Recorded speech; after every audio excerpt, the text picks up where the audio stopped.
इस बहुत ही महत्वपूर्ण विषय पे मुझे अपनी बात कहने का मौका दिया। मान्यवर, पिछले कुछ वर्षों में जिस तरह से जांच एजेंसियों का दुरुपयोग विपक्ष के नेताओं के खिलाफ हुआ है, इससे ये साफ लगता है कि इनको देश के लोग शुरू कर दिया।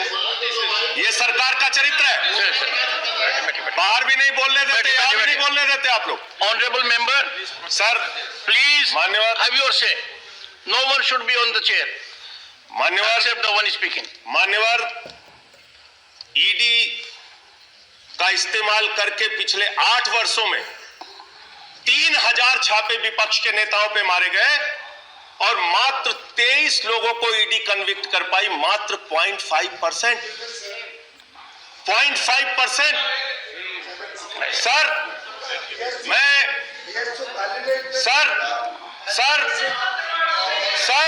ये बिल्कुल ठीक बात नहीं है sir. Honourable members, one of the members is oldest. Honourable members, please take. मैं ये कह रहा हूं सर, प्लीज ये ईडी फर्स्ट 20,000 करोड़ का घोटाला करने वाले नीरव मोदी के खिलाफ क्यों चुप रहती है? Take your seat. ये ED 10,000 crore. Just make your point. उनको आपने अलाउ किया, मुझे ना अलाउ करें, मैं वैसे ही बोलूंगा, बगैर पेपर के बोलूंगा। अब इसी में अगर no point in zero. Sir यहाँ इस सदन में प्रियंका चतुर्वेदी जी मौजूद है। उनके जवाब में सरकार ने यह बताया कि 3000 छापे ईडी के द्वारा मारे गए और मात्र 23 लोगों को कन्विक्ट किया गया। मेरा इनसे सवाल यह है कि ये ईडी और सीबीआई 20,000 करोड़ के लुटेरे नीरव मोदी पे कार्रवाई नहीं करती, विजय माल्या पे कार्रवाई नहीं करती, नितिन संदेशरा पे कार्रवाई नहीं करती, ललित मोदी पे कार्रवाई नहीं करती, रेड्डी ब्रदर्स पे कार्रवाई नहीं करती, येदुरप्पा पे कार्रवाई नहीं करती, व्यापम घोटाले पे कार्रवाई नहीं करती। जितने भ्रष्टाचारी आपसे जुड़े हुए हैं उन पे कार्रवाई नहीं करते। संजय रावत जी यहाँ बैठे 100 दिन जेल में रहे। मनीष सिसोदिया के घर पे आपने 14 घंटे छापेमारी की। सत्येंद्र जैन को आपने जेल में रखा है। अरविंद केजरीवाल पे छापे मारते हैं, सारे मंत्रियों पे छापे मारते हैं। बंद करके सबको जेल में डाल दीजिए। दादागिरी से अगर देश चलाना चाहते हैं, तानाशाही से चलाना चाहते हैं, सबको जेल में डाल दीजिए सर। बंद कर दीजिए विपक्ष। 100 दिन रह गए sir Sanjay Raut. Point word take your seat. 100 दिन रह गए, बाद में कह दिया इलीगल है, बाद में कह दिया illegal. Sir please take your seat. धन्यवाद मान्यवर, आपने महंगाई जैसे महत्वपूर्ण मुद्दे पर मुझे अपनी बात कहने का मौका दिया। जिस महंगाई से पूरा देश कराह रहा है, मैं चंद लाइनों से अपनी बात शुरू करूंगा कि वो जिनके हाथ में हर वक्त छाले रहते हैं, वो जिनके हाथ में हर वक्त छाले रहते हैं, आबाद उन्हीं के दम पे महल वाले रहते हैं। ये देश जिनके हाथ में छाले हैं मान्यवर, उन्हीं के दम पर है, उन्हीं के दम पर है। लेकिन ये सरकार किसके लिए काम कर रही है? नौजवान कहता है नौकरी दे दो, सरकार कहती है पैसा नहीं है, अग्निवीर लेके 4 साल की नौकरी करो। भारत की सेना कहती है पैसा दे दो, सरकार कहती है तुम्हारे बजट का 63,000 करोड़ रुपए कम करेंगे। माताएं बहनें कहती है गैस का सिलेंडर बढ़ गया, बच्चे के दूध का दाम बढ़ गया, आटा दाल चावल महंगा हो गया, उसको कम कर दो, सरकार कहती है पैसा नहीं है। किसान कहता है फसल का दाम दे दो, फसल का दाम दे दो, सरकार कहती है पैसा नहीं है। अरे बुजुर्ग कहते हैं हमारी रेल की तीर्थ यात्रा, उसकी रियायत क्यों कम कर दी, सरकार कहती है हमारे पास पैसा नहीं है। देश के लोग कहते हैं शिक्षा का बजट तो बढ़ा दो, सरकार कहती है 2% से ज्यादा बजट नहीं है। अरे स्वास्थ्य का बजट तो ठीक कर दो, मोदी जी, सरकार कहती है पैसा नहीं है। मानवर, ये पैसा गया कहां? किसके पास गया ये पैसा? अरे ये पैसा गया नरेंद्र मोदी जी के मित्रों के पास गया, मित्रों के पास गया। मैं आपको बताता हूं मान्यवर कहां गया। 20,000 करोड़ रुपए लेके नीरव मोदी मेहुल चौकसी भाग गया, 10,000 करोड़ रुपए लेके विजय माल्या भाग गया, 3,000 करोड़ रुपए लेके ललित मोदी भाग गया, 6,000 करोड़ लेके नितिन संदेशरा भाग गया। और ये मेरी जानकारी नहीं है, ये मेरी जानकारी नहीं मान्यवर, इस सरकार ने बताया पूंजीपतियों का 11 लाख करोड़ रुपए माफ किया। 11 लाख करोड़ रुपए आप जीरो लगाते लगाते थक जाएंगे मान्यवर। इतना पैसा इन्होंने पूंजीपतियों को माफ किया। और इस सरकार को एक सनक है, इस सरकार को एक सनक है, मोदी सरकार को एक सनक है। उसको ये सनक है, हमको अपने मित्र को अमीर बनाना है, हमको अपने मित्र को अमीर बनाना है, हमको अपने मित्र को दुनिया का सबसे बड़ा अमीर बनाना है। और मालूम है मान्यवर उसको कितना कर्जा दिया इस सरकार ने? 2.5 लाख करोड़ रुपए, 2.5 लाख करोड़ रुपए मान्यवर, 2.5 लाख करोड़ रुपए। जीरो लगाते लगाते थक जाएंगे। एक इंसान को 2.5 लाख करोड़ रुपए और बच्चे के दूध पे टैक्स लगाते हो, आटा दाल चावल पे टैक्स लगाते हो, हिंदुस्तान के गरीब आदमी का खून चूसने का काम करते हो। सरकार किसके लिए चल रही मान्यवर? यह सरकार किसके लिए चल रही है? इसको ध्यान से हमें सोचना पड़ेगा। जब हम इसी सदन में किसान के काले कानून का विरोध कर रहे थे, हमें सस्पेंड करके बाहर कर दिया गया। 1 साल के बाद ये सरकार कहती है अब हमें होश आ गया, हमारी तपस्या में कमी रह गई, हम काला कानून वापस ले रहे हैं। क्यों भाई? 1 साल पहले कानून वापस ले लेते तो 750 किसानों को शहीद नहीं होना पड़ता। आज एक छोटी सी बच्ची, 6 साल की बच्ची ने प्रधानमंत्री को चिट्ठी लिखा है मान्यवर। उसने लिखा है मम्मी से जब पेंसिल मांगती हूं तो मम्मी मुझे मारती है, मम्मी जब पेंसिल मांगती हूं तो मम्मी मुझे मारती है। वो कीर्ति दुबे पूछ रही है मान्यवर मोदी जी कहां है, मोदी जी कहां है? मैं उस कीर्ति दुबे को बताना चाहता हूं मोदी जी की पूरी सरकार झारखंड में विधायकों की मंडी में व्यस्त है, विधायकों की मंडी में व्यस्त है। विधायक के खरीदने में लगे मान्यवर, विधायक खरीदने में लगे। ये पूंजीपतियों की सरकार चल रही है, पूंजीपतियों की गुलामी करने वाली सरकार चल रही है, जो इस देश के अंदर महंगाई बढ़ाने का काम करती है। गरीब के लिए खाने के लिए पैसा नहीं, 800 दवाओं पर, कैंसर की दवा पे, किडनी की दवा पे, टीबी की दवा पे आपने दाम बढ़ा दिया, आपने अस्पताल के कमरे तक पे दाम बढ़ा दिया। आपकी सरकार DHFL के लिए काम करती है।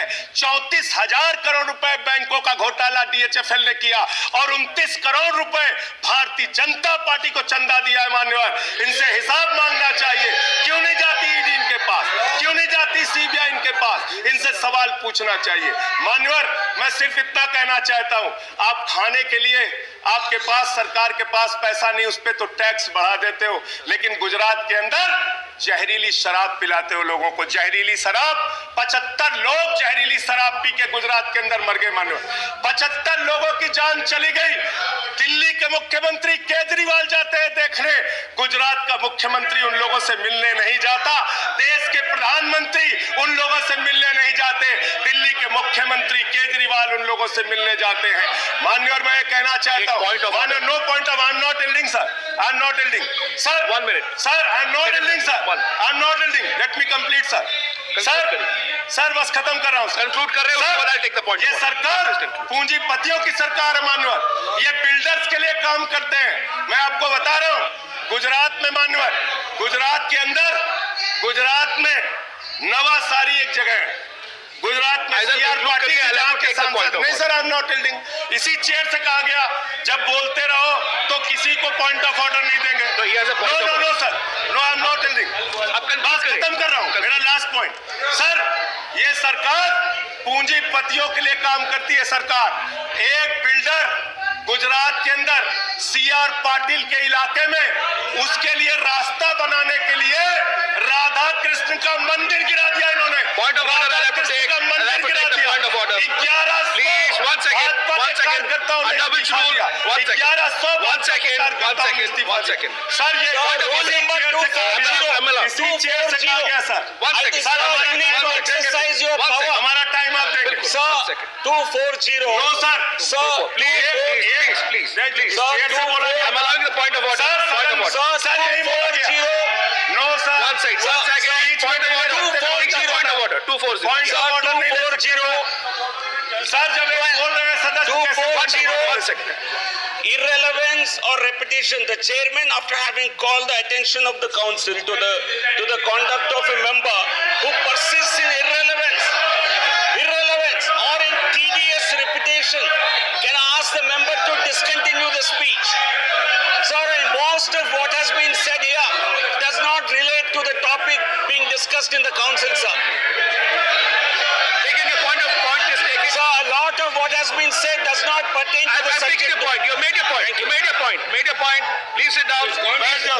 concluding. You got बस खत्म। Please, It's irrelevant please, topic. please. माननीय सर इसी Conclude चेयर से कहा गया था Conclude. एक सदस्य बोलता रहेगा तो किसी को पॉइंट ऑफ ऑर्डर नहीं देंगे। Conclude. सर खत्म कर रहा हूँ। Conclude.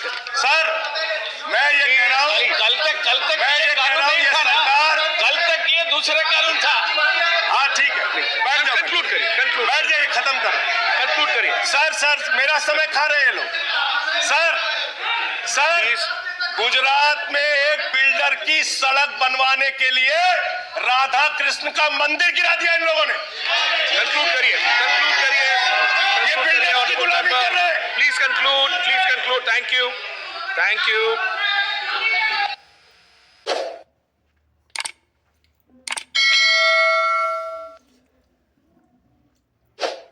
माननीय सदस्यों ने जो चिंता जताई मैं उसी की ओर सदन का ध्यान आकृष्ट कराना चाहूंगा और सरकार का ध्यान आकृष्ट कराना चाहूंगा।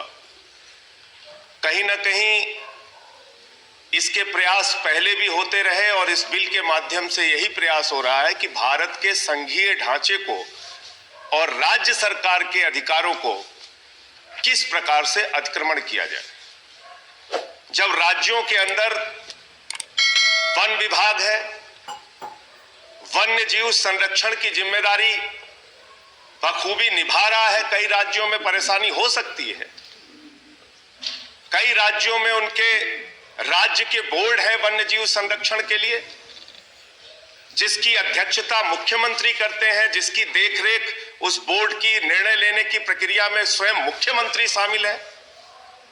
तो ऐसे में उन बोर्ड का अधिकार खत्म करना और सारा अधिकार अपने पास लेना, मैं समझता हूं ये उसी प्रकार की कोशिश है जैसे आपने जीएसटी का बिल लाके राज्य सरकारों का अधिकार छीना, डैम सेफ्टी बिल लाके राज्य सरकारों का अधिकार छीना। अभी राज्य सरकार की जहां तक हम बात करें, आप सोचिए भाखड़ा व्यास मैनेजमेंट बोर्ड है पंजाब के अंदर मान्यवर, और उसमें पंजाब सरकार का एक भी प्रतिनिधि नहीं। आप अगर राज्य सरकार के हर अधिकार को छीनने का काम करेंगे, उसके हर अधिकार को अपने पास लेने का काम करेंगे, तो भारत का लोकतंत्र और भारत की संघीय ढांचा कैसे मजबूत होगा। अभी मैंने ये विषय ऑल पार्टी मीटिंग में भी उठाया था मान्यवर। राज्य सरकारों से आपने कहा कि निश्चित मात्रा में आप कोल आयात कीजिए विदेशों से। तो जब राज्य सरकार कोल इंडिया जिसका प्रोडक्शन 30% बढ़ गया है, वो एनर्जी के लिए, पावर के लिए कोल इंडिया से डायरेक्ट कोयला खरीदना चाहता है, आपने कह दिया, एक फरमान जारी कर दिया कि आप विदेशों से कोयला आयात कीजिए, जबकि कोल इंडिया से उनको सस्ते में कोयला मिल रहा है। हमारी पंजाब की सरकार इसके लिए आपके सामने बार बार अनुरोध कर रही है कि हमें कोल इंडिया से जो पंजाब का कोटा है उसके लिए उपलब्ध कराया जाए। मैं इसी पे आ रहा हूं, तो इसलिए इसी पे आ रहा हूं। इसलिए कल ये भी दलील दी गई सरकार की तरफ से कि ये बिल इसलिए आवश्यक है कि बहुत सारे अंतरराष्ट्रीय ट्रीटी हमने किया है जिसके पालन के लिए ये बिल लाना आवश्यक है। मान्यवर, बहुत सारे bill international treaty human rights को भी लेके है, बहुत सारे अंतरराष्ट्रीय ट्रीटी श्रम कानूनों को लेकर भी है मान्य, मजदूरों के अधिकारों को लेकर भी है। तो आप उनके अधिकार देने के मामले में कौन सा बिल लेके आते हैं, उनको संरक्षण देने के बारे में कौन सा बिल लेके आते हैं। प्रधानमंत्री जी ने बहुत अच्छा प्रयास किया मान्यवर, मैं बधाई देना चाहता हूं प्रधानमंत्री जी को और इस सरकार को भी। चीता लेके आए मान्यवर, पूरे देश ने स्वागत किया, कई घंटों तक टीवी चैनल पर उसका प्रसारण हुआ, अच्छी बात है। लेकिन वहां पर रहने वाले जो आदिवासी हैं, उनका जो विस्थापन होता है, उनको जो अपने जमीन से बेदखल किया जाता है, उसकी क्या योजना है मान्यवर सरकार के पास। वन्य जीव का संरक्षण आवश्यक है और कीजिए, इस संशोधन बिल के माध्यम से भी कीजिए, कोई दिक्कत नहीं है। लेकिन राज्य सरकारों के अधिकारों को छीना, आदिवासियों के अधिकारों को छीनना, जल जंगल जमीन पर उनके अधिकारों को छीनना, मैं समझता हूं कि यह बिल्कुल गलत है। और अगर आप चीता लेकर आए हैं मान्यवर, तो उस चीता को खिला क्या रहे हैं। ऐसा तो नहीं है कि चीता को संरक्षित करने के लिए दूसरे जो जीव हैं उनको खत्म किया जा रहा है, उनके सामने परोसा जा रहा है। तो इसके बारे में भी सरकार को अपना जवाब और अपना पक्ष रखना चाहिए। जहां तक वन्य जीव संरक्षण की बात है मान्यवर, हम लोग हमेशा इसके साथ हैं और अभी तो इंसानी जीव के संरक्षण की बड़ी चिंता है मान्यवर। एक चुनाव हम लोग एमसीडी में जीते हैं, पता चल रहा है उनको भी उठाने की तैयारी हो रही है। इस विषय पे खुलेआम कह रहे हैं कि संजय जी, इंसानी जीव संरक्षित नहीं हो पाएंगे। विषय पर कह रहे हैं मेयर हमारा बनेगा, विषय पर 30 सीटें कम ही बने। तो इसलिए मैं कह रहा हूं, विषय पर बोलिए, इसलिए मैं कह रहा हूं कि इंसानी जीव का भी संरक्षण, राज्य सरकारों का भी संरक्षण, राज्य सरकारों के अधिकारों का भी संरक्षण केंद्र सरकार की जिम्मेदारी है मान्यवर। ऐसे बिल लाकर राजभवन, राज्यपाल और एलजी का दुरुपयोग करके जो राज्य सरकारों को अधिकारों को छीनने का आपका प्रयास रहता है, ये गलत बात है और इसको रोकना चाहिए। धन्यवाद मान्यवर। श्रीमती सीमा द्विवेदी।